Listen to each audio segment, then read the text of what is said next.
शम्भो शम्भो शम्भो शम्भो शम्भो शम्भो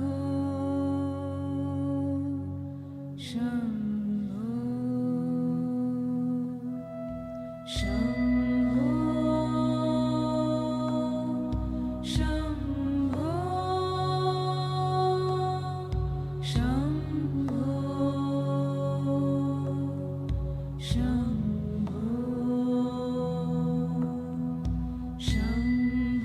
शम्भो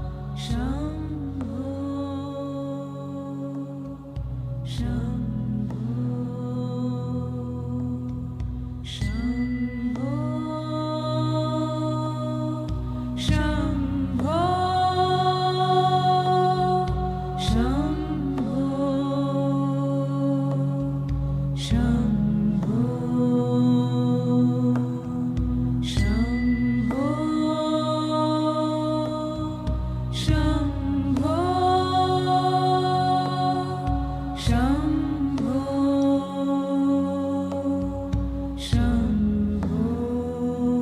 शम्भो शम्भो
शम्भो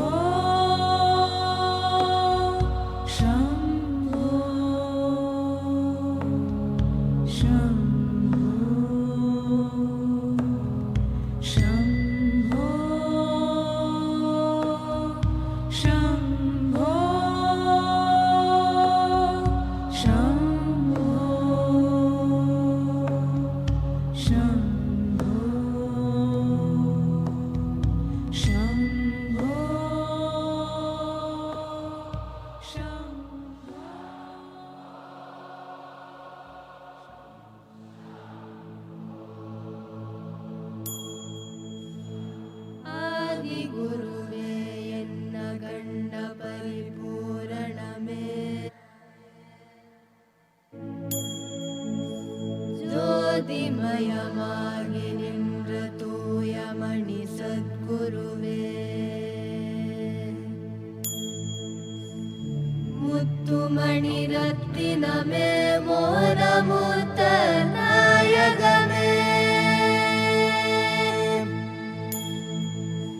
ಚಿತ್ತಮ சித்தமதில் நின்றிலகும் தேவே என் சத்குருவே. நல்லார்க்கும் பொல்லார்க்கும் நடு நின்ற ஞானிகட்கும் வல்லார்க்கும் வரமளித்த வாழ்வே என் சத்குருவே. கண்ணே கருத்தே கருத்திலுறும் நற்கணியே,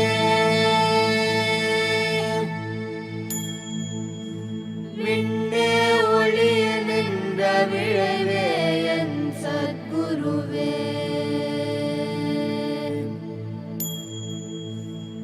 தேவர் முதற் காணாத திருநடந்தந்தாண்டு கொண்டு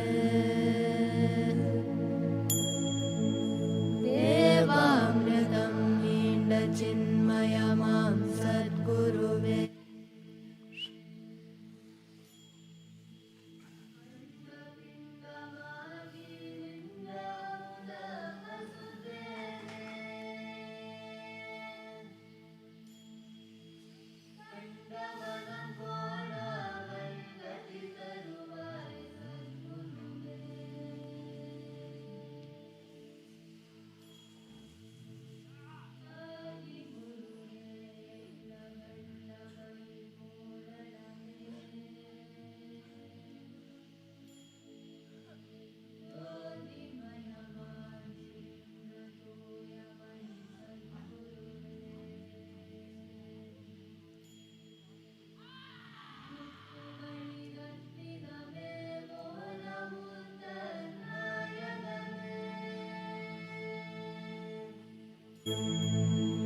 சித்தமதில் நின்றிலகும் தேவே என் சத்குருவே. நல்லார்க்கும் பொல்லார்க்கும் நடு நின்ற ஞானிகட்கும்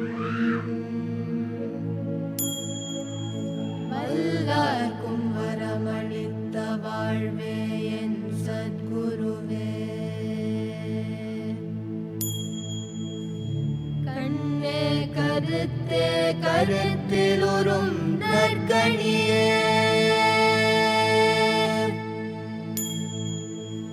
விண்ணே ஒளிய நின்ற விழைவே என் சத்குருவே.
जगद्वस्तु सर्वं करेयत् प्रसादात् पुरोरङ्घ्रिपद्मे मनश्चेन लग्नं तथा किं न भोगेन योगेन वा वाजिराजौ न कान्तामुखेनैव वृत्तेषु चित्तं पुरोरङ्घ्रिपद्मे मनश्चेन लग्नं तथा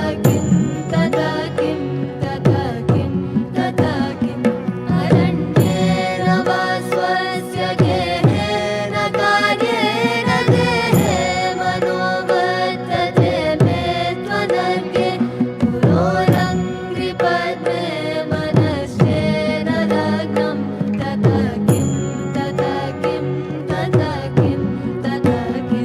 अनन्यानि रत्नानि मुक्तानि सम्यक् समालिङ्गिता कामिनी यामिनीषु पुरोरङ्घ्रिपद्मे मनश्चेन लग्नं तथा किं शरीरं सुरूपं यथा वा कलत्रं यशश्चारुचित्रं धनं मेरुतुल्यं पुरोरङ्घ्रिपद्मे मनश्चेन लग्नं तथा किं पुरोरङ्घ्रिपद्मे मनश्चेन लग्नं तथा किं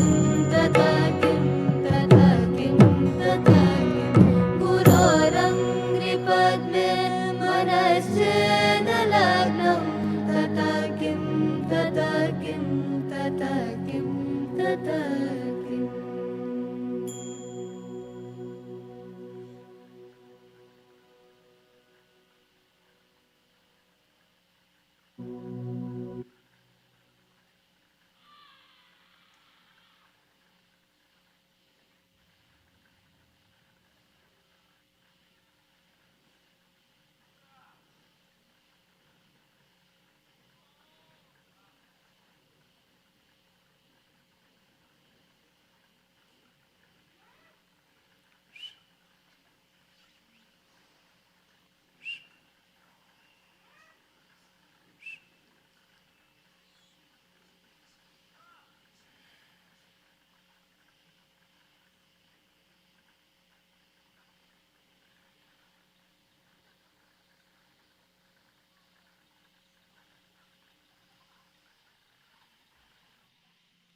कालो न जानाति तव जननं कालो न जानाति तव समापनं दृष्टो मया तव महाकारः योगेश्वर काल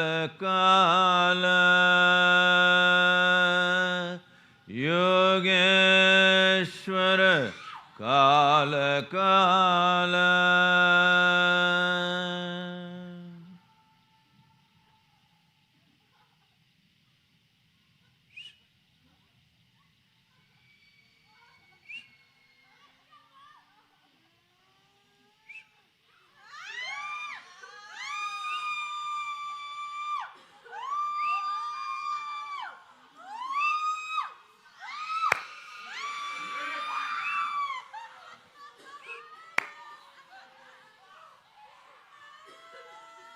Keep your attention between your eyebrows. Keep your eyes closed, and keep your attention between your eyebrows. Slightly upturned face.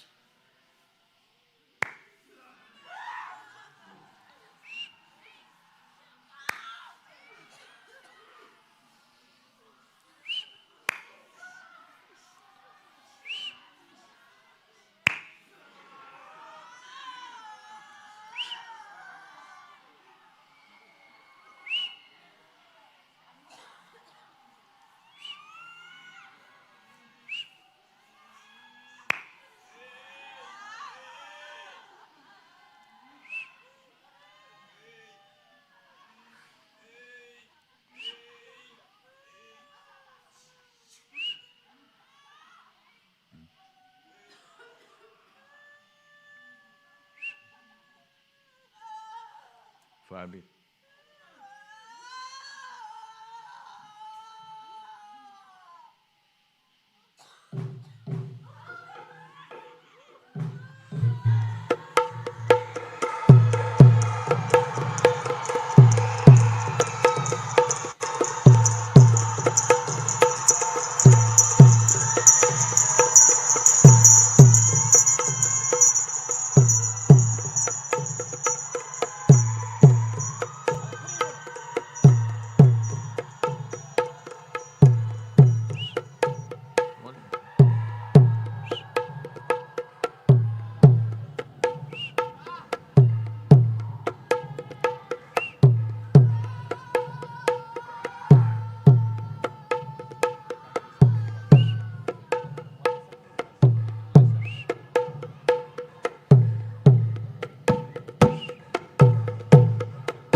Puragaram Karunavataram Samsarasaram Bhujagendraharam Sadha Vasantam Hridayarvindhe Bhavam Bhavani Sahitam Namami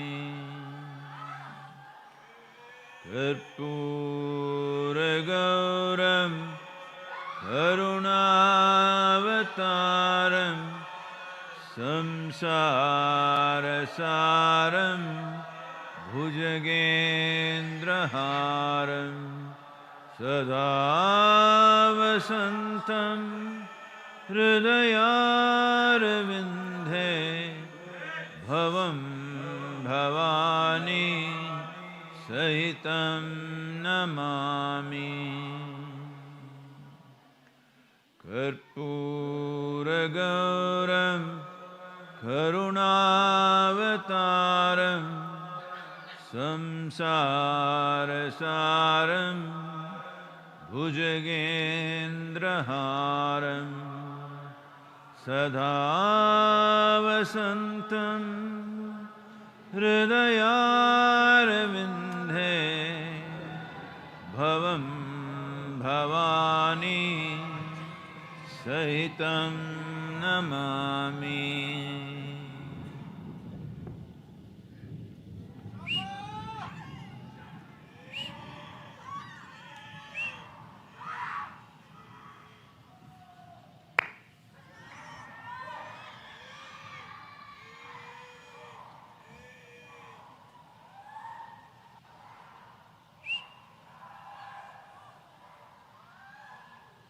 Take your own time.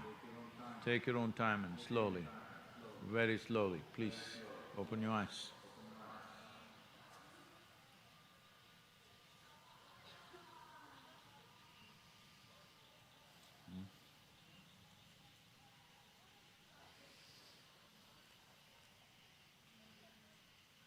Welcome and blessings for Guru Purnima.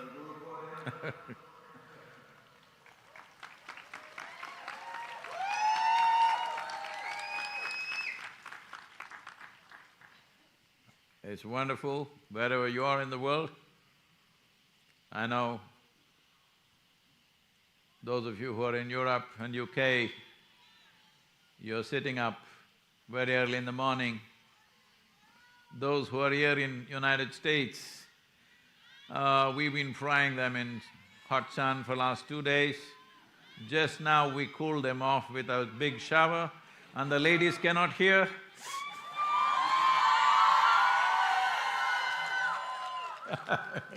Please take care of the audio for them. Well, one big shower, everybody is drenched and cool. Last 2 days they've been fried and roasted in the sunlight. See, the arrangement is just perfect.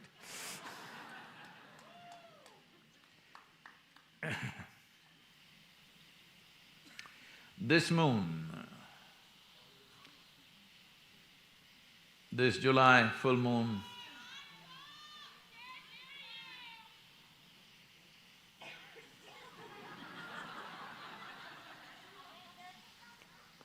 do something about the audio, otherwise you please move in a little closer, please.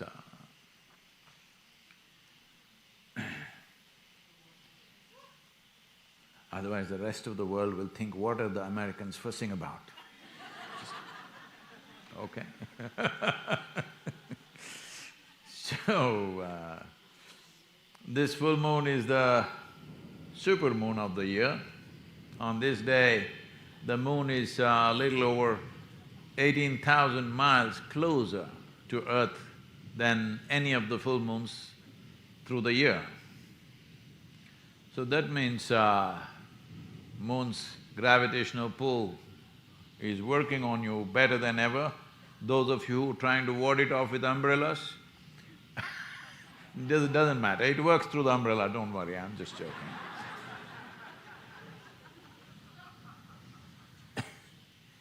So, what is the significance? That if the moon is closer, what's the big deal? The big deal is today, the tides are going to be bigger than any time ever in this year, in these 12 months. Because the moon is so close, the fluids of this earth will rise. If you do not know, I'm sure you know,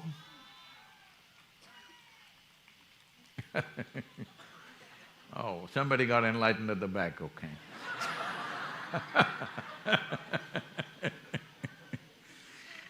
See, people came and sat in the front row thinking it'll happen to them, but it happened there. What can I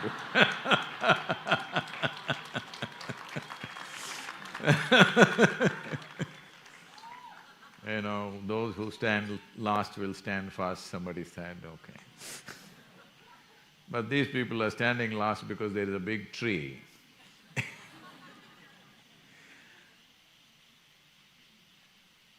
About everything that can rise, will rise on this night. It's my wish and my blessing, you should not miss it, you must rise.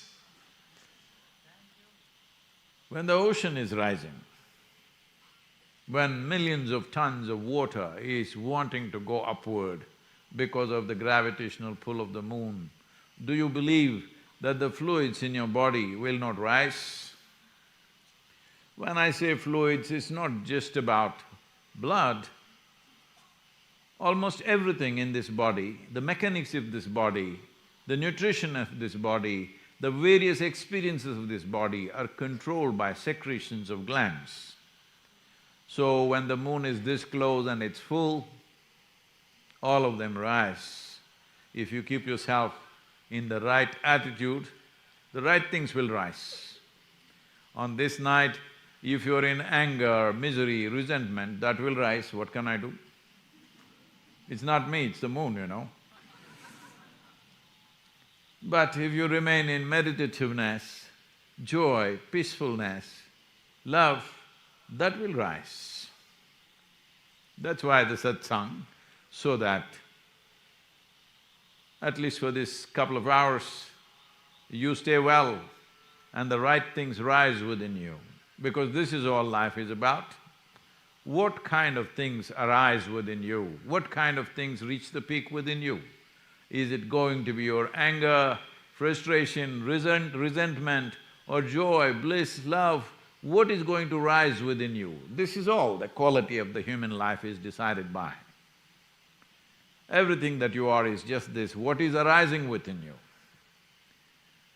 So, it's okay, this is what enlightenment means.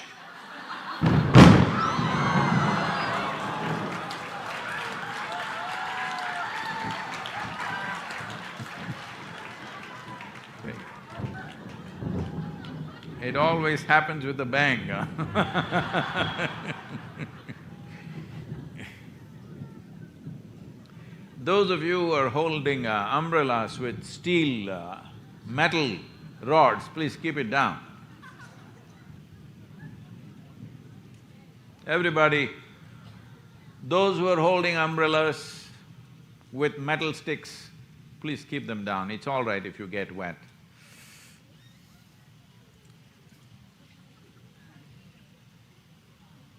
You're well grounded, you're you're well earthed, so even if lightning strikes you, it'll only pass through you. Really. Don't insulate yourself from the earth, then it stays with you. So, if somebody is feeling very nervous about it, you can move somewhere else, but you don't have to. A human being is a combination of various forms of compulsions and consciousness. Compulsions are of survival instincts, reproductive instincts which represent the survival of the race, psychological and emotional survival, social and financial survival, and if you've invented other kinds, other kinds. All of them put together occupy a lifetime for a whole lot of people. Most human beings may never even become or come anywhere close to being conscious. Not because it's far away, not because consciousness is a difficult thing. It is just that though it is the most vital aspect of your existence, you don't see it. If you're not conscious, you won't feel it. It's just like air, you don't see it. If you're not conscious, you don't even know that you're breathing. How many human beings on this planet, in 24 hours' time, at least for 5–10 minutes, they're conscious that they're breathing, unless they're asthmatic. Unless there is some difficulty in breathing, they won't notice it. Though it is most vital, if you stop it for 2 minutes, you're gone, but still, no. Consciousness is even more vital than the air that you breathe. It is even wrong to talk or refer to consciousness as it, because it's you. It's not something other than you. Well, it's not your body, it's not your thought process, it's not your emotion, it's not the arrangements that you've made, it's you, per se, this one. Because it is the most obvious, at the same time seems to be most elusive. It is not elusive, it's just that if you're looking east, you don't see west. If you're looking west, you don't see east. That's as simple as that, because you're looking in a different direction. Your time and energy is invested in a different direction. It looks like it's far away.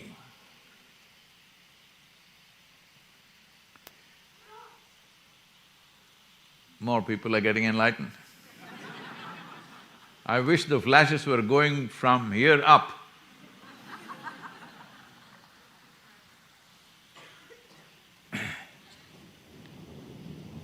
Coming?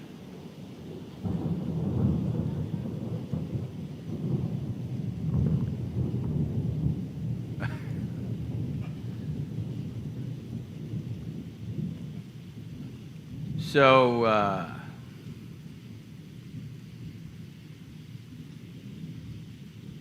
a guru arises because most people are not seeing what is not only right in front of their eyes, but also what is within their eyes, they cannot see. Simply because they're invested completely in a different direction. As I said, various levels of survival, which is further complicated by social processes, where people are immersed in their survival process forever and ever. They are many ways dying to live. Most human beings are just dying to live. No, you must live and die one day. You shouldn't be dying to live. But if you're always panting about your survival process, what will happen to me, how will I be better than somebody or not, then your whole life goes in survival process. Well, survival is important. I am not saying you should not take care of it. Only if you survive, all the other possibilities arise. But survival does not mean being better than somebody. Survival means you keep this life good. That doesn't take much, believe me.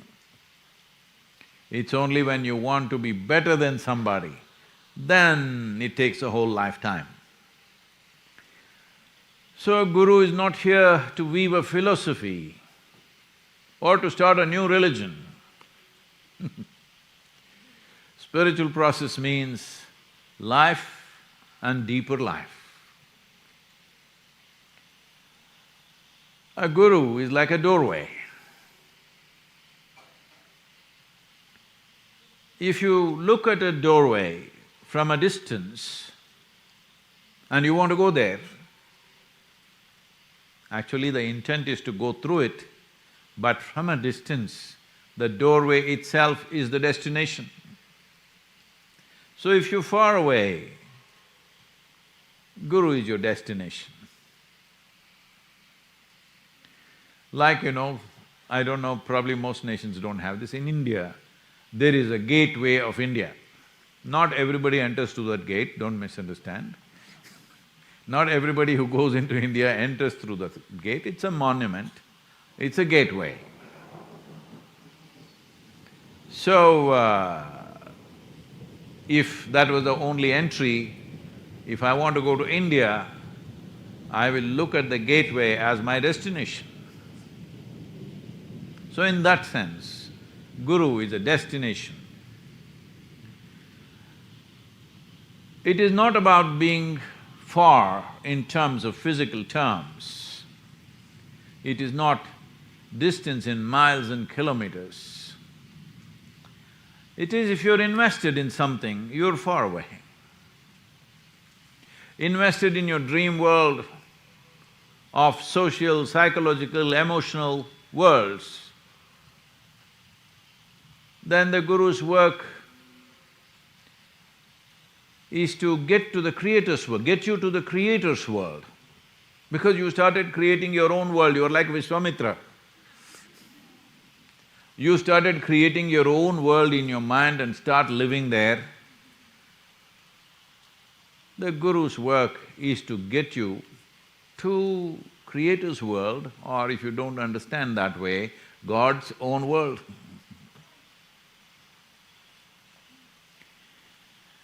So what should I do to get to the Creator's world? You don't have to do anything, you're already there, you just have to settle in a bit. You must learn to breathe consciously, your heart should beat consciously. Every pulsation in the body must happen consciously. Above all, consciousness, which is the source of who you are, should become the front end of your life.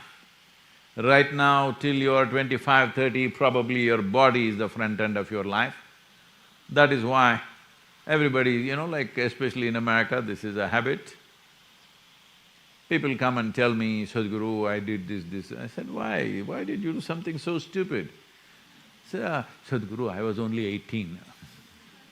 Oh, I didn't know at 18 you're supposed to be stupid, and slowly you get smarter, and just before you die, you are really smart.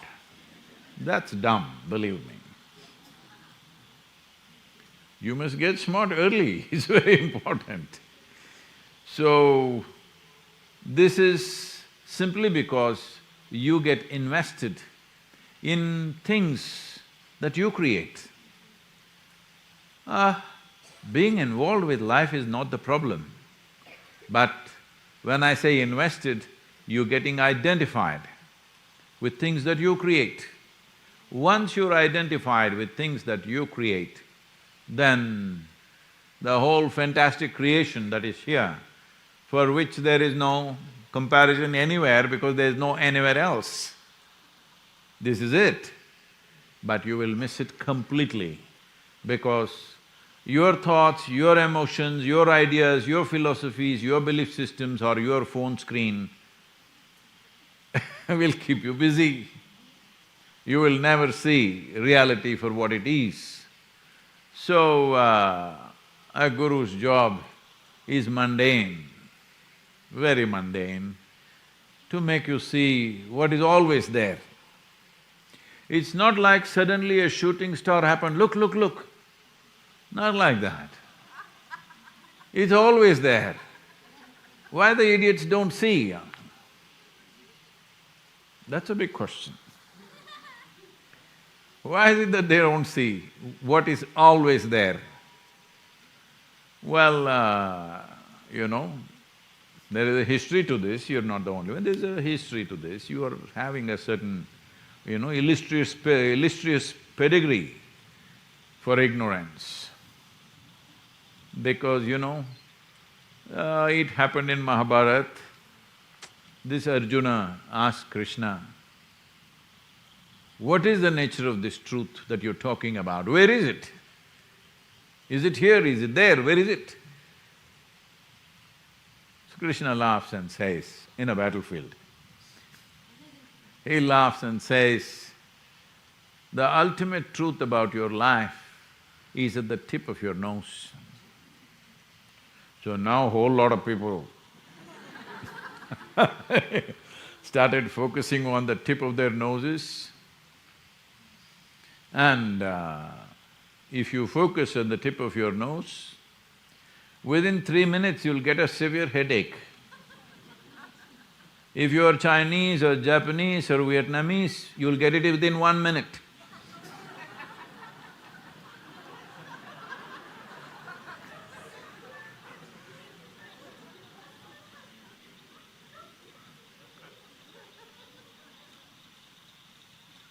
He's telling you it is the most obvious thing. He is not saying truth is sitting on your nose. It is the most obvious thing, it's right here. If it was there, we could have run after that. We could have raced in that direction and found it. But it's right here, always. Inside, outside, same thing. So pointing this out, though it is so simple, people make it so complex.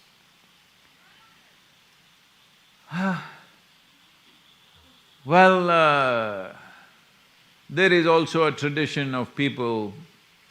See, dead gurus are good gurus. Hello? Yes or no?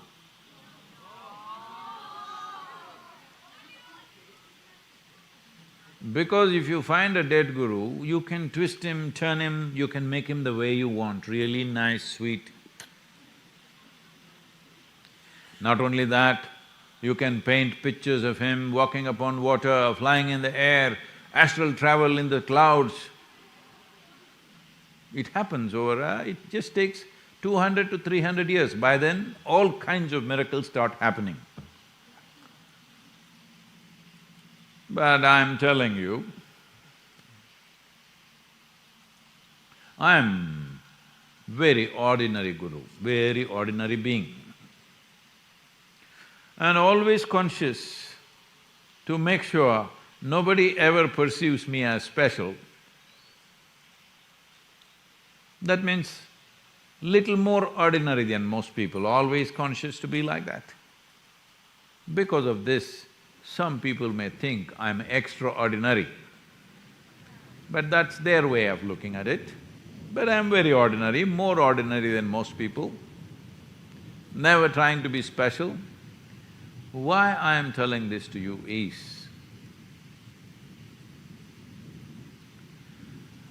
trying to be special, acting special means somehow Creator has made a mistake with you. You have to add two extra.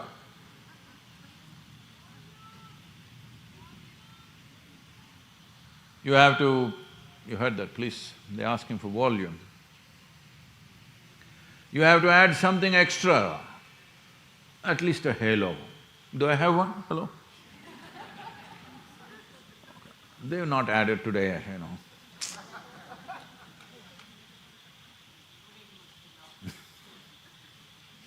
Something extra. You don't need anything extra. Life has come full-fledged, absolutely full-fledged. Every life. When it comes to physical prowess, what one person does, another person may not be able to do. When it comes to intellectual capabilities, what one person does, another person may not be able to do. But when it comes to the life process, everyone has come full-fledged. If you are talking about spiritual process, everybody has come with the same possibility.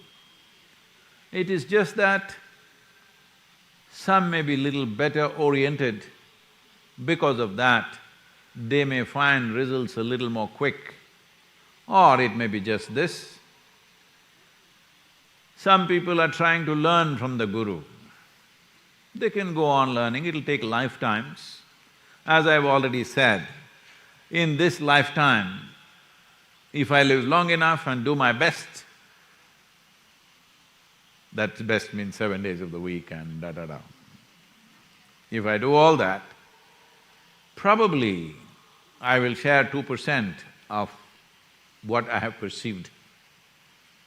If I do 2%, it must be great. So if you learn, it's a long process.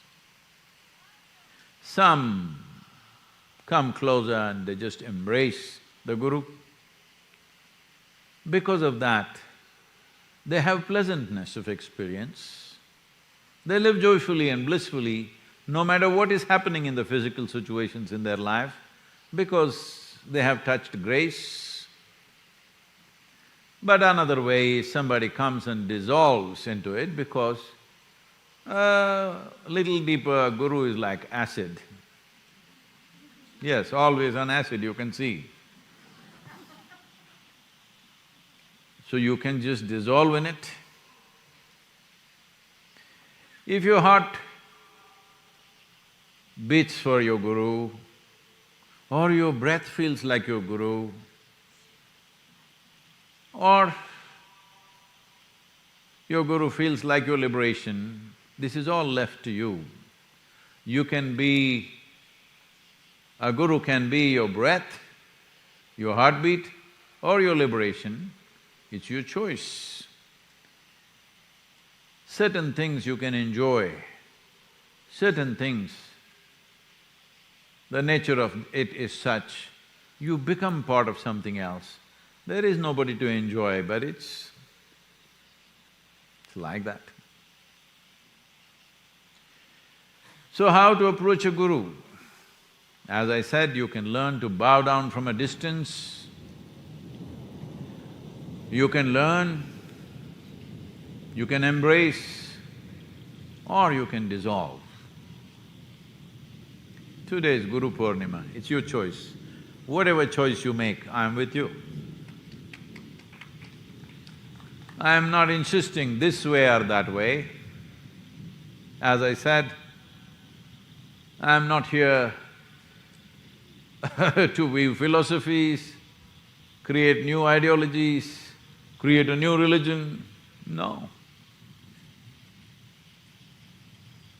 Create a strong atmosphere before I leave. Create huge spaces of acid where people can come and dissolve and become a part of it. I know acid is a negative word, I can say a solvent. But you know, I'm little committed to using negative terminology always, because if I say positive terminology, if I use positive terminology, people let their hallucinations run away. Because people from their early childhood, in most cultures, they've been fed on heaven and angels and fantastic things. If a guru comes or a saint or a sage comes, he will always walk in the air, never on the ground, and incredible things. I've also told you about a sage who doesn't shit.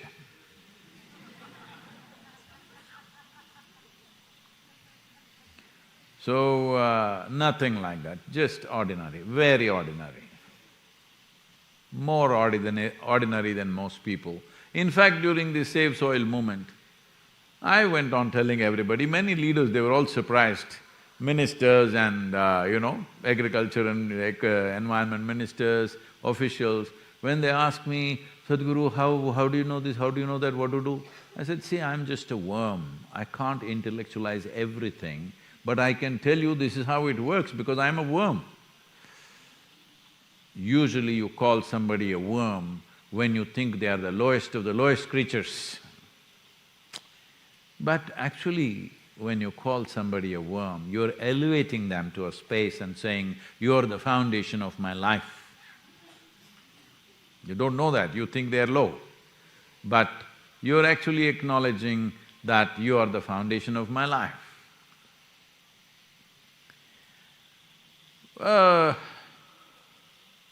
In 21st century, what is the advantage of being enlightened? This happened, this could be my great-grandmother. A 108-year-old woman was asked, what is the best thing about being 108? She said, no peer pressure.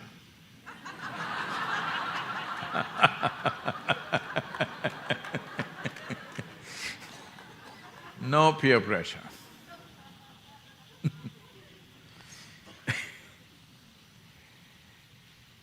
So the way to handle your dreams, if you don't learn to handle your dreams like a play, lightly,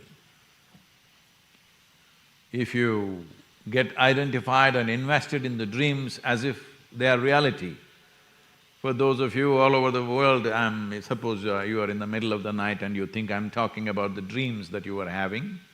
No, I'm talking about everything that you think. Your psychological and emotional process is a dream. This may be little not so nice to say, but it's Guru Purnima, it's my day, I can say what I want.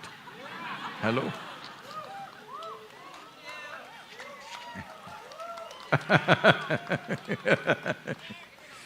So, suppose you go and tell somebody genuinely, you're in high school and you went and said, I love you. That's a dream. Actually, in India, when you say that, people will say that is moha. Moha means it's a dream, it's an illusion. Because you are making it up in your mind. Now your emotions get linked to the thought process and boom, it becomes more real than the whole universe. Yes or no? Hello? You remember that girl? Hello? You remember that girl in high school? She was more real than the cosmos, isn't it?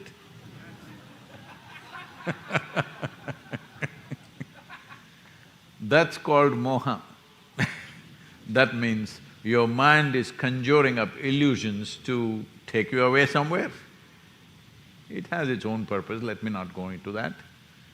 Essentially, nature wants you to do certain things because it has its own purpose, it's worked so hard through the evolutionary process from a single-celled animal to make such a complex life. It doesn't want all of you to get enlightened and simply sit like this and be fantastic. It wants you to go through the process and the works and, you know,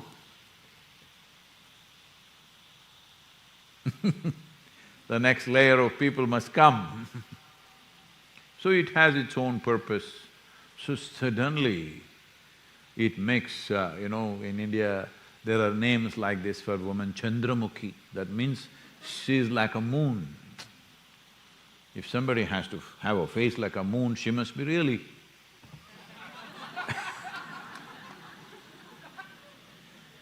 well, anyway, it doesn't matter, but essentially we are trying to say she's more beautiful than the moon. And she will look much more beautiful than the moon and anything in the universe because nature has a way to handle you and manage your dreams in such a way to make you absolutely believe this is it at that moment. Some of you get enlightened soon, either because of the other person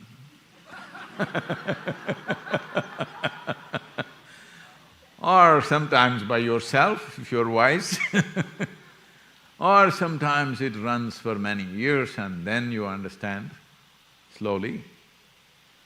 Or even there on your deathbed, you're holding somebody's hand and thinking, this is it. But you must understand, nobody's coming with you, just you going. So I'm not trying to belittle people's love, their longings for each other, it's fine. But I'm saying, you must play these things little light. Only then you will have the needed energy to explore what is the core of your life. Is it wrong to do this and that which we are right now considering as life? There's nothing else such as right and wrong there, it's perfectly fine. You can do all those things, but you shouldn't get lost in your dream, isn't it? See, the problem is you may get lost in your dream, and the worst thing is you may find your way in the dream. If you find your way in your dream, you really got lost, isn't it? This happened. This happened. One morning, a young woman got up in the morning and said to her husband, "John, you know what? I had a dream tonight." "Really, baby, what was the dream?" "You know, in my dream, on my birthday, you gave me a pearl necklace. What do you think about this?" He said, "Well, your birthday is just day after tomorrow, you just wait, you will know what it means." Then she was waiting for the evening when he comes back, and lo, he came with a nicely packaged box. And he gave it to her. She opened it, all the ribbons and stuff, ripped it open and looked. There was a book, Meaning of Dreams.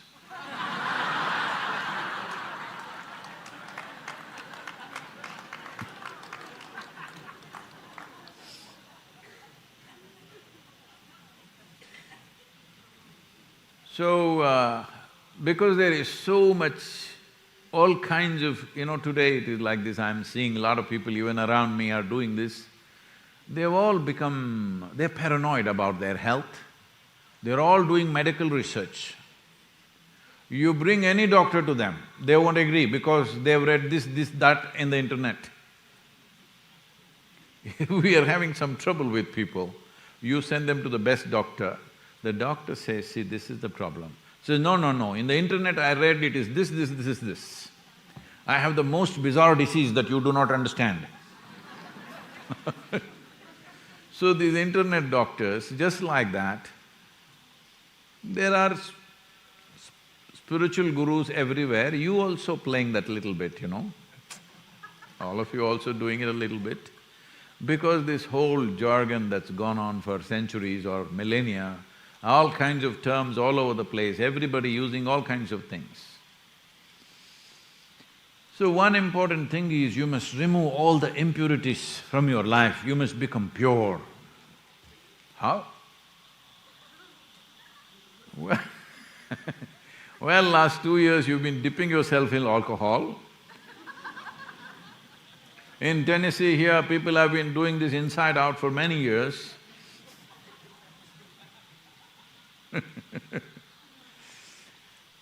But even teetotalers, as they used to be known, people who never drank alcohol, even all those people have been dipping themselves in alcohol last 2 years because of this pandemic or whatever. So how to remove all the impurities and become pure? Get rid of your hatred, get rid of your resentment, get rid of your fear. Oh, try and see, please. If you try for 1,000,000 lifetimes, they're not going to go because they don't exist. You make them up. You make them up. After some time, it might have become a habit. See, you can just try this. Next 3 days, all of you, and just do.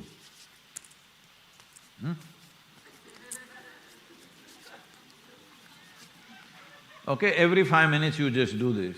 You will see on the 4th day you don't have to do it, it just starts happening. Because the body and the structure of the mind and body has a way of learning and doing their own things after some time. These days all athletes and others are, highlighting it as muscle memory. You may have some muscle in your brain also, it can happen. Is it too rainy for all of you? You must show them how they're sitting in this rain. The world should see the wonderful people getting soaked in the rain.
Then the customer opened the packet.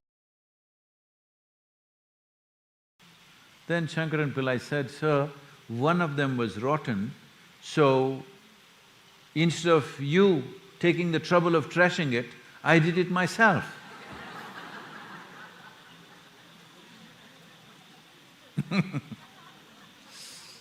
So, these are all tricks that have never worked, but they continue to be used forever. No, you don't try to become free of anger, free of resentment, free of frustration, no. If you light this up, if you energize this, it'll overflow with a different quality, which will… the flood will wash away everything. Instead of trying to get rid of this and that because that never works, because it doesn't exist. Are you angry right now? Then how to get rid of it? Are you resentful right now? How to get rid of it? Not when the thunder went off, but right now are you fearful? Then how to get rid of it? How to get rid of something which is not there? Whatever habitual experiences you have, it's because you have invested certain time and energy, so it's happened. If you find something more spectacular, will all the small things in your life drop off by itself? That's all you have to do. This is what I'm talking about as consciousness. If you find that, all the other small things of your attractions to food, drink, and it's not that you cannot enjoy it, but they will not be big deal. They're there. But once you find something more spectacular, all the other things will just go away. So that is where your investment should be, to see that you touch it now, in this life, not some other time. In this life, it needs to happen. I promise that I will take some questions, but we just have maybe 30 minutes. Please, let's do that.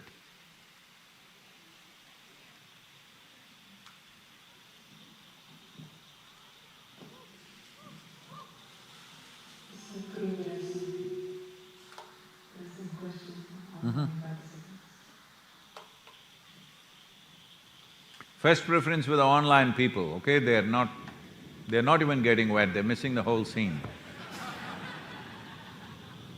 So, Prakash from Mumbai asks, when I have nothing to do, what is the best way to kill time?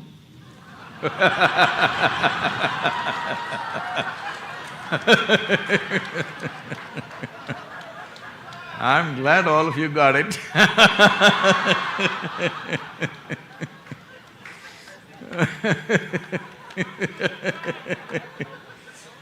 Oh, I didn't know people in Mumbai had nothing to do. They're usually busybodies. Well, you are going to kill time? No, time is killing you every moment. It is time which kills you, not about you ever killing time. Now, you're in Mumbai and you know the whole controversy right now going on about Kali. I know the controversy is of political nature, but now that Kali is in picture, let me tell you what Kali means. Kali means she's time. All those skulls around her neck, I want you to understand the present imagery of Kali, of being fierce and the queen of the battles and chopping off demons' heads and all this, is only approximately 14 to 1500 years old. But Kali worship has been there for many, many millennia. So these are more recent images, and in the last 2-3 centuries she's become more of a benevolent mother and all these things. I think these are all external influences which have happened, but essentially Kali means time.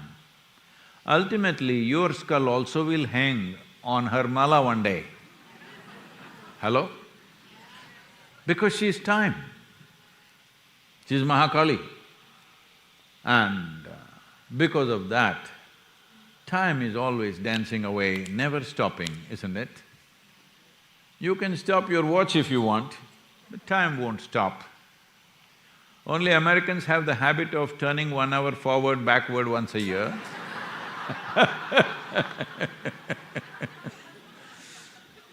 Otherwise, it's always running away. Once I did time travel, see, I'm not an ordinary man.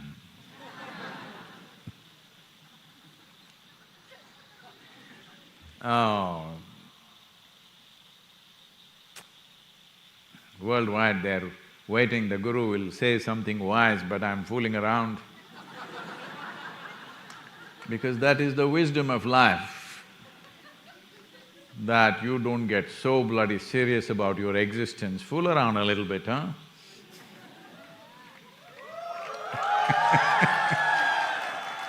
No, the boys are understanding fooling around differently.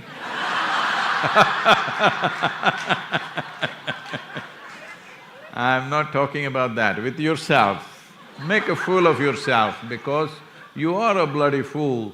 You're sitting on this tiny little mud ball which you call as planet Earth in the middle of nowhere, and how many things you think about yourself and how significant you become when you're just a speck. Both in terms of space and time, you occupy just a speck of this cosmos. So Kali represents both time and space. The word Kali means… Kala means time, Kala also means emptiness, or Kali also means emptiness or space. So there is only one term in yoga for both time and space because we don't see it differently. It's modern intellect which is trying to see it like this. Because there is space, because there is point A and point B, it takes time to travel this distance. Why don't you see it this way? Because there is time, there is a possibility of point A and point B. I'm saying you can go on doing chicken and egg business with it. So we don't see it as different. You can go on arguing, which is first, time first or space first, chicken first or egg first. This has been going on. The wisdom of life is like this. One day, Shankaran Pillai, it was a reunion of their college people after many years, 15, 20 years later. So they all went to a big restaurant where all the friends were, when they reunion, they have to speak loudly. Hello? Because within 10 minutes, half of them will be nearly drunk. You have to speak very loudly to get your so-called friends that you don't see each other for 15 years, but you're best of friends, all right? So others were busy talking and drinking, and Shankaran Pillai, everybody ordered all kinds of food. Shankaran Pillai just waiting for the food, he's hungry. He's not interested in the conversation because he knows when he was in college also they spoke no sense. Now, nonsense matures. Yes. See, you listen to your teenage children, they're kuchu kuchu kuchu kuchu, they're going. You think, what nonsense are they talking like this non-stop? But they listen to your conversations and say, this is dumb nonsense. Because they see their nonsense is matured. Nothing really big change happened. Same thing, taking on different forms. So, Shankaran Pillai just sat there waiting for food. Then this debate came off. Is chicken first or egg first? Big argument happening among all these people, almost fighting over it. Then somebody poked Shankaran Pillai in the rib. Hey, what is this? You're just sitting there, what do you think? Does chicken come first or egg come first? Shankaran Pillai looked like this and said, whichever they ordered first will come.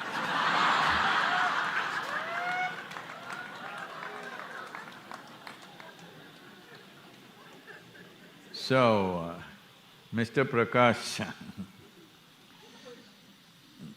Kali, time is killing you. Don't ever think you can kill time. What you're saying is, there is nothing you can do about time. You cannot use time, you cannot kill time. You can make use of yourself or you can kill yourself. This you can do. Please.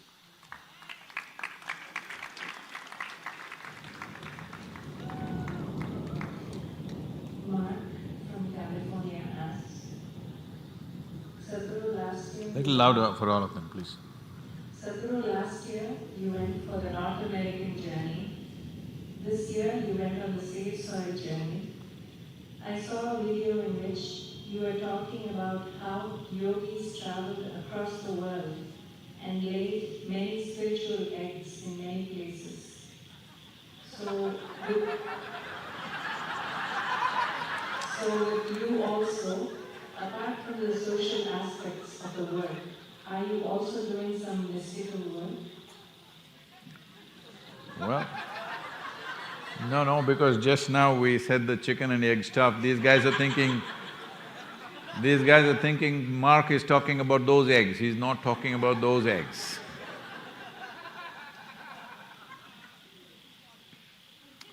An egg means today, unfortunately, here in United States you think breakfast. An egg means a potential bird. Hello? Yes or no? It is just like, suppose you go into a cannibal society or a tribe, they look at you and say, this little one for breakfast, this one for lunch, that one for dinner. Hello? That doesn't mean that you become breakfast, lunch, dinner. Unfortunately, you become if you're in the wrong place. So similarly, unfortunately for these birds, if you say egg, everybody thinks breakfast. Well done or rare or sunny side, or poach it or boil it or whatever. Nobody's thinking of an egg means a bird, a possible bird. Hello? Living thing. Now somebody will be arguing, no, chicken eggs we eat are not fertilized, I know all that, but why didn't you allow them to fertilize? Because you caged them up. Leave that part. So, Mark is talking about other kinds of eggs. That means you invest. Egg means essentially, it is held. It's a potential life held in a case that will come out at a certain time. When you look at an egg, you can't believe this can grow feathers and fly one day. Hello? Doesn't look like that, it looks aerodynamic. It can go like a jet maybe, but it can't fly like this. But what comes out of it will grow feathers and everything will happen. Next time you eat your egg, you must see the bird. Yes, a little bird, tiny little bird trying to come out of those liquids. No, nothing wrong, you must see the reality and then you will eat with some reverence, you know. Right now you're just thinking it's food. No, it's life. Unfortunately, we have to eat it. So at least little. So, Mark, California, you know, he's not talking about chicken eggs or any kind of egg. He's talking about mystical eggs, means you drop something somewhere so that it'll hatch later in future. There are many places like that where potential spiritual stuff is dropped. Because in their own lifetime, they don't find enough people who are receptive, they leave it for future. Somebody will stumble upon it, somebody who had the necessary seeking and the quality will make use of it. India is full of such places. We found some places like that in United States. Though too many changes have been made, but still potentially alive. So now he's asking, did I lay my eggs and come? See,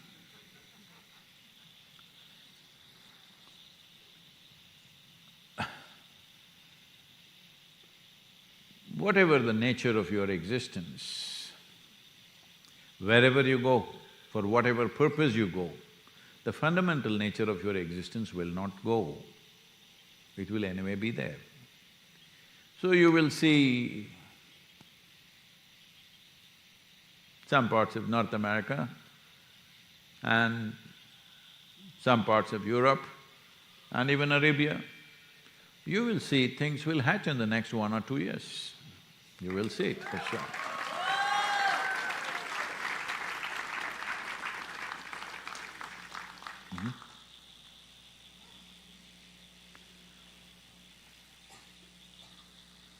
Questions? Yep.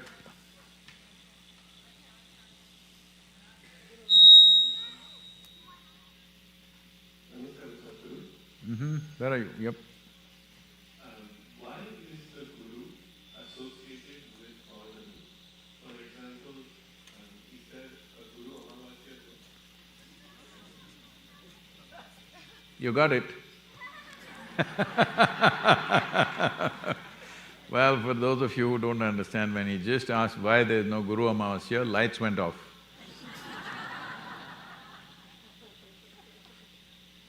We gave you a taste of Guru Amavasya, you won't say anything. Okay. Why is Guru associated with Paurnami? This Paurnami, as I've said many times before, is the day when Adiyogi, who was a yogi, was kind of compelled to become a guru. So he chose an appropriate day. If you want to sit outside in open skies and talk to people, would you choose a Paurnami or an Amavasya? Please tell me. Naturally, isn't it? That's not the only reason. It is also, as I already said, the gravitational pull is such that people are more perceptive on that day. Amavasya is just the reverse of that. So is Amavasya bad? No, it is very good for certain purposes. But not to make you sit outside like this and talk to you in open air, then Paurnami is good. And above all, it is the first Paurnami of what we call as sadhana pada, that is after summer solstice. This is the first Paurnami or the full moon. So it is at summer solstice time, because of the shift that is happening in the planetary quality, a yogi always little rejigs himself. All life rejigs itself. Even your own body does it. Whether you will notice it or not is the only question. But when you pass through solstice, the body will make a little adjustment to flourish well in the new conditions that are happening. Because the way the planet is influenced by the sun and various other planets shifts and changes twice a year, what is referred to as summer solstice and winter solstice. And on that day when he's making those changes, he suddenly noticed these 7 people are still waiting after many, many years. Suppose I close my eyes and I'm meditating. I went away for many hours. If I open my eyes, if you're still here, then you won't be here, is it? That's good. Even there only 7 people waited. So, when he made those adjustments within himself, he came out of what he was and then he saw still they were waiting. That year, the solstice day and the full moon were on the same day as it was a year or 2 years ago. So he decided, they've been waiting for many years without him uttering a word or showing any interest in them. Still they're waiting. That means they have realized the possibility. They are not going to leave because they have realized the possibility. They have not come for entertainment. They know what is waiting for them.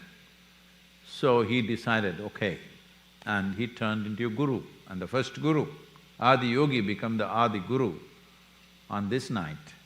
So it happened to be a Purnami, and isn't it wonderful? And also, the way the tradition organized itself is, in Sadhana Pada, that is from here onwards, all the Amavasyas are important because you're doing sadhana. In Kaivalya Pada, where blossoming is supposed to happen, all Purnamis are important. There is Taipusam, there is Buddha Purnami, there is Guru Purnimi, there are many important Purnamis.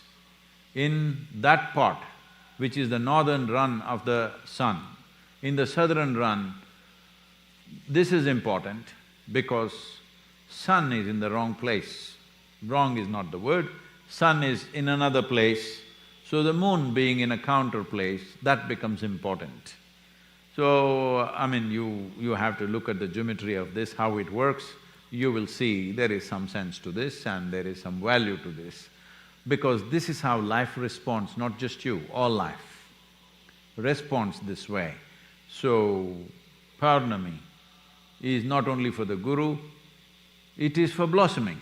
So all Guru Purnima, Buddha Purnima, Dhanya Purnima, all these are suggesting enlightenment. Buddha Purnima means the day Buddha got enlightened. Dhanya Purnami is the day many sages and seers got enlightened on that day or they left on that day, any number. So Purnami nights, these things happen more easily. So Purnami is seen as the day of blossoming. Amavasya is seen as the day of hard work to do about yourself. So, Guru Purnima, Guru Amavasya is not there, that means the Guru will… Guru means… Gu means darkness, Ru means dispeller. So Purnami is better, hello? Amavasya is the darkest day, all right? Please.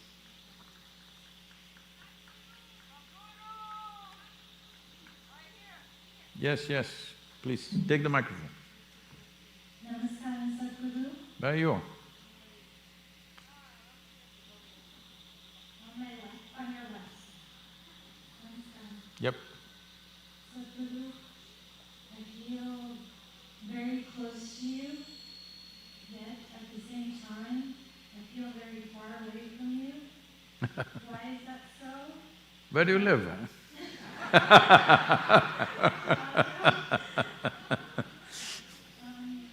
I sustain that closeness, that intimacy? The distance can be painful. Thank you,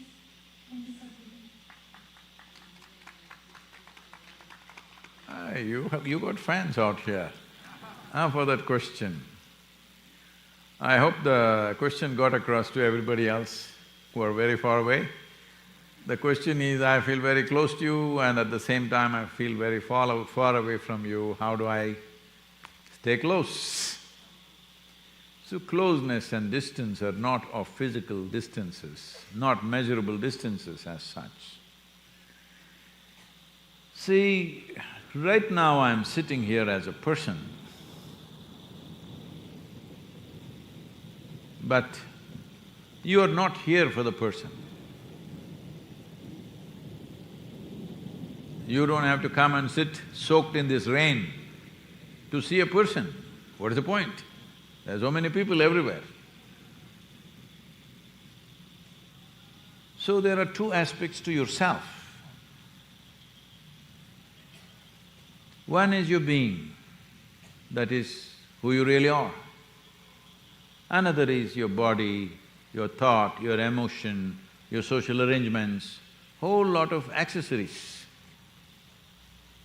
When you get invested in your accessories, you feel far away because I seem to be nowhere in sight.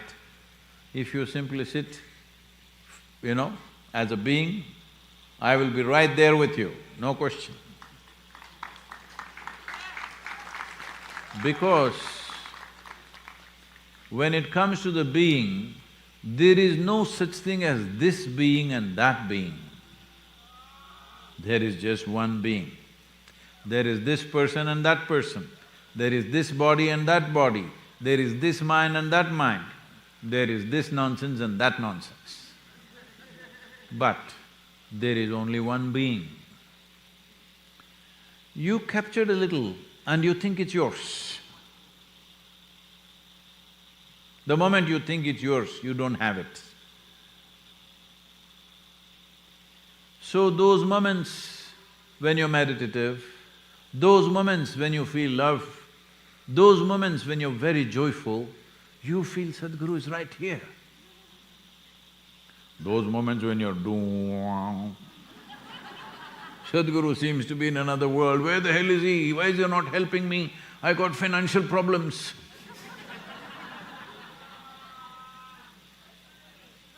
No, not always. In America, it's not always financial problems. My girlfriend is doped and she's going away. Why is Sadhguru not doing something?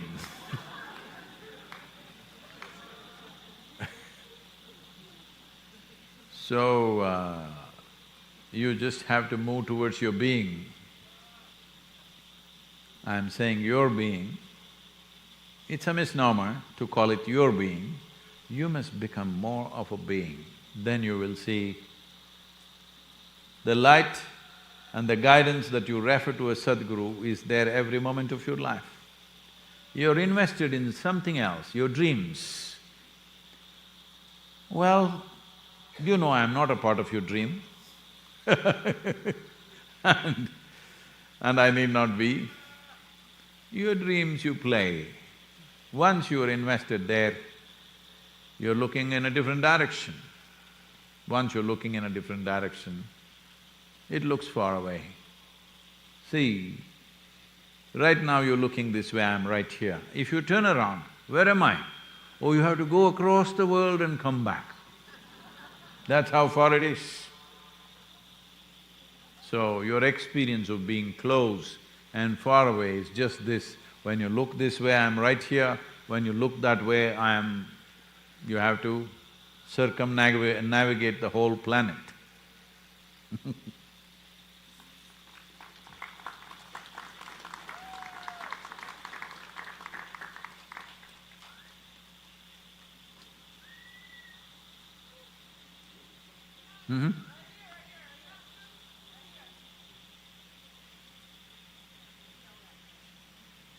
Please, microphone, maintain some gender parity. Yeah, the ladies are grabbing the microphone all the time.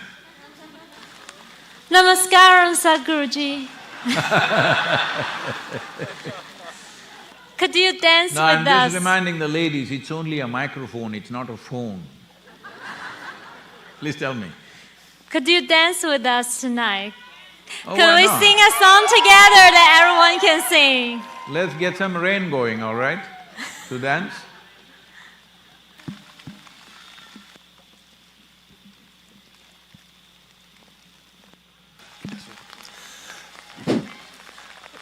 Namaskaram, Sadhguru.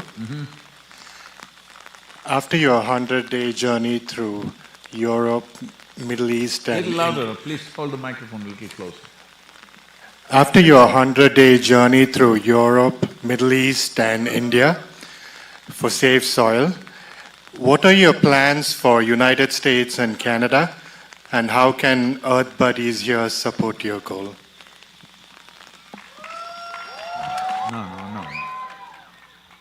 No. When you say I'm an earth buddy, why are you saying United States and Canada? You're an earth buddy, hello?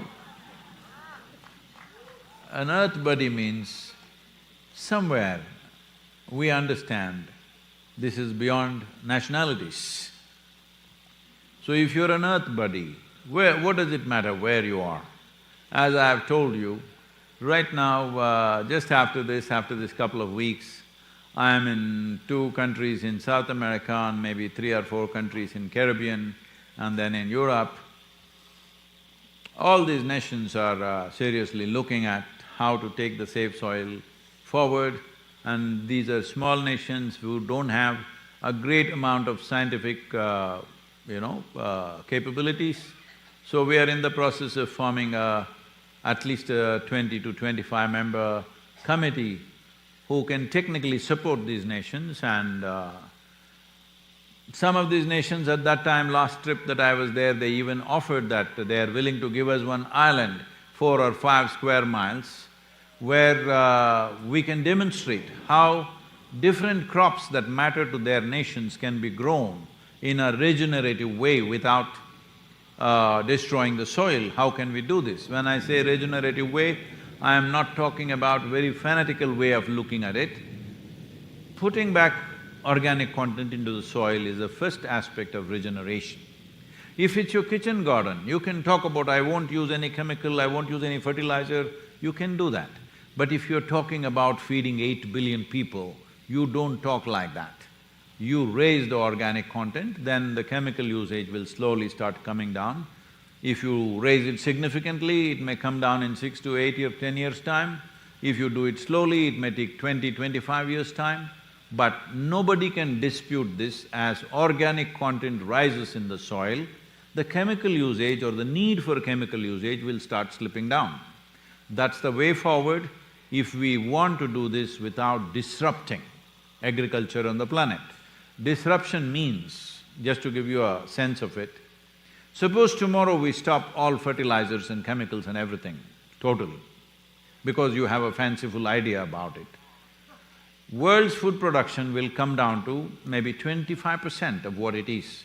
That's pure death. So let's not talk irresponsibly.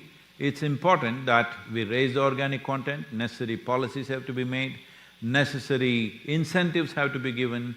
I'm talking to different groups of people, businesses, industry, variety of people to see if we can compensate these small nations. We want to pick one nation in Caribbean, one in Africa and one state in India at different latitudes and different soil types and demonstrate that this can be done effectively in 3 to 4 years' time. For this, so that the governments move quickly, if they move by themselves, it's great. Otherwise, we want to bring in private funding, which will at least compensate 50% of the incentive that goes to the farmer. If 50% is given by us, another 50% we can demand from the governments and get it off the shelf quickly. Otherwise, the problem is everybody is inclined towards it. I have no doubt the world will move in the direction of saving soil and the policy. It is just a question of pace. Will we do it now or will we do it tomorrow? Tomorrow is a dangerous place because it never comes. It will get postponed till major disasters happen. That's our human problem. We don't mitigate disasters. We wait for them to happen and then we cry and we make movies about it, we make drama about it, we lament about it. No, we must mitigate disasters. So if it has to happen in time. So we are looking at this also. If any of you are competent to do that, it's great. We need a strong team of people who can travel, who can do things and make this happen in different governments. I can't be going to every nation in the world continuously like this because there are many things, but G20 is coming to India. India has the stewardship from December onwards for 1 year. So many of the meetings, we are included in this officially. Out of the 130 meetings that are happening in the country through the year, at least 25 to 30 important meetings, we are a part of it officially. So, we will affect that in this G20. All this needs backup power. Right now, this is the problem. We have projects coming up, we have spiritual processes, we are increasing the programs which had stopped during the COVID time. Now we're putting back the programs. There are spiritual events coming up, spiritual infrastructure being built. In all this soil is a huge thing. Many of you who have the necessary competence or we can train you for this, that we need at least a team of 50 to 100 strong people around the world. If all of them come from North America, it's great. If we have 100 people who are willing to dedicate at least 3 to 4 hours a day, and when they have to travel somewhere, they will have to travel. We will take care of the expenses for the travel, but we can't pay you salaries or anything. At least 4 hours a day, if you dedicate, we can make this happen, literally happen on the ground.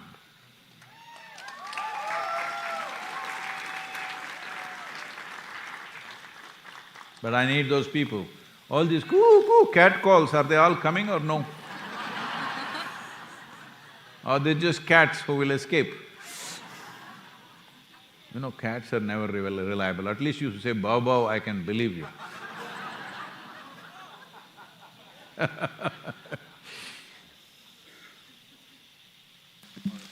Namaskaram. Namaskaram. Sorry. Ladies first, I guess. Yes, please. Namaskaram, Sadhguru. My name is Durgesh Nandini. I have a question. There are certain rituals which are important in Indian culture when a child is born. The first thing is we name him with the specific alphabet. Second thing is like during the 6th day, we say that his journey or his destiny is gonna written. You know, we call it as Chetty Puja. So I wanted to know the significance of this and how does his name and that particular day's puja impacts his journey. Because when I take my name as Durgesh Nandini, it empowers me. And I want to know the reality of it. Well, in India, there are rituals and processes.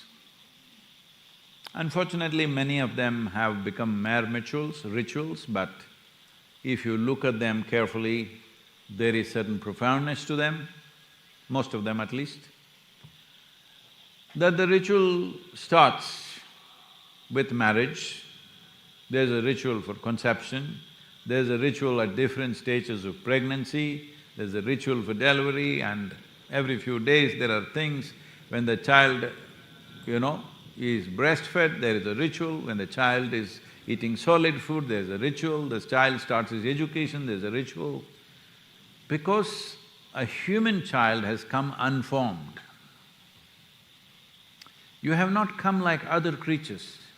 Other creatures drop out of their mother's wombs and tuk-tuk, within 3 days they're running around. But a human child has come largely unformed. If you don't mold it properly, that life will not become much. Molding is not just by giving nourishment through food, nourishment in many different ways. If we do this in a given society, we will produce many great beings in the world, for sure.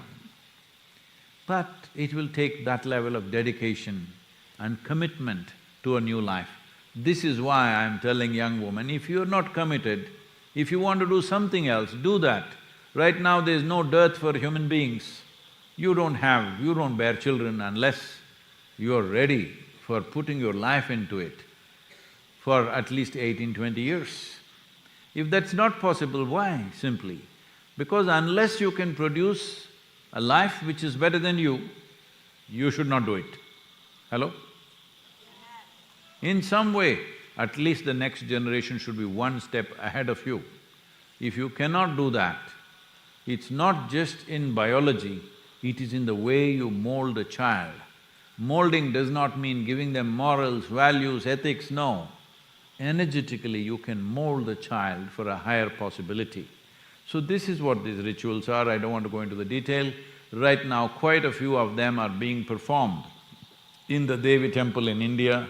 We can also bring it here, but we need to train people. Those cats, I want to catch those cats. Woo! Because this needs committed, very dedicated approach to train you. For rituals of birth, rituals of life and rituals of death, we want to train people, but where are they? 2 days they will do and run here and there, we can't do that because it needs a certain investment of energy and life to make these things happen. If there are cats here,